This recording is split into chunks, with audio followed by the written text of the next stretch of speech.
तर नमस्कार, मस्तपैकी निघलो गाड्या. आता आपण कामाला म्हटलं तर उशीरवाने आधी गाड्या म्हटलं रपारप चाला गाड्या बा म्हटलं ड्रायव्हर भाऊला. ड्रायव्हर भाऊ मालक ड्रायव्हर असलं म्हणजे तिथं काही विषय येत नाही गाड्या होतं. मालकाला म्हणजे लई घाई झाली होती. आता म्हणलं त्याला गाड्यावर रपारपा मस्तपैकी नाही का म्हटलं आता.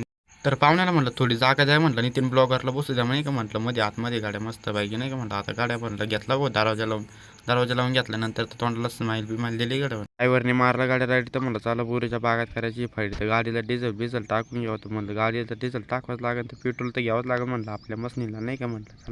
तर चला बा म्हणलं की पहिलं गाडीला डिझेल ओतून घ्यावं मस्त पाहिजे. तर चला बा म्हणलं मसनीला पेट्रोल घ्यावं. मामाचे डोळे पाहून होतो लय घाबर. कामाला निघायच्या आधी दिसली वर आवरे फॅक्टरीवर आपली राजाची मूर्ती मस्त पाहिजे नाही का म्हटलं. त्याला आनंद झाला गो माय म्हणाल तर तेवढी मूर्ती कशी वाटते कमेंटमध्ये नक्की सांगा.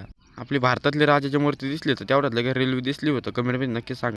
माय मसनीची चैन पडली हो तर म्हणलं यांना म्हटलं तर नीट करून द्या भाऊ म्हटलं मला काही जमत नाही गाड्या होते म्हणतो. आता पहिला दिवस आहे म्हटलं कोणाला जमणार आहे भाऊ म्हटलं. चला रपा आवरा भाऊ मामा शिंद्या गाड्या त्यांच्यावर केलं बाबा पावर. तर मग आता पेट्रोल नितीन ब्लॉगरला तर तो लागलं बा पेट्रोल नितीन ब्लॉगरनी तर मस्त पाहिजे नाही का म्हणलं. चला तो मकर शायलिंग करीत होता भाऊ तुमचा भाऊ. तर चला बा म्हणलं घ्या झोपून उशीर झाला म्हटलं. आता लवकर झोपवाच लागणार आहे म्हटलं. त्याला चालू करूनच राहीन गाड्या म्हटलं. आता काय चालू व्हायचं नावच घ्या ना होतं झालं होतं चालू तर म्हणलं आता रद्द करून दिली होतं तुमच्या भावाच्या लगेच डोक्यात आलं भाऊ म्हणलं नाही गाड्या लवकर फिरायला जावं. तर आलो बा फिरायला तर तुमच्या भाऊने डायरेक्ट बांबूला कॅमेरा बांधला बा म्हणलं. तर आता काय खरं दिसत नाही भाऊ मस्तपैकी पोच बीज दिली भाऊ तुमच्या भाऊनी. तर नुसतं मकडच होता भाऊ तुमचा भाऊ. तर इकडे बघून तर चालला तुमचा भाऊ.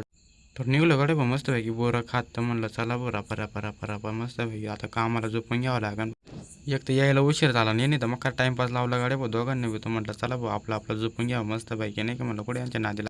ते घेतलं भाऊ मी झोपून मस्तपैकी. तर म्हटलं तेवढं आता लाईक कमेंट फॉलो करायला काही विसरू नका भाऊ. भेटू मस्तपैकी पुढच्या ब्लॉगमध्ये.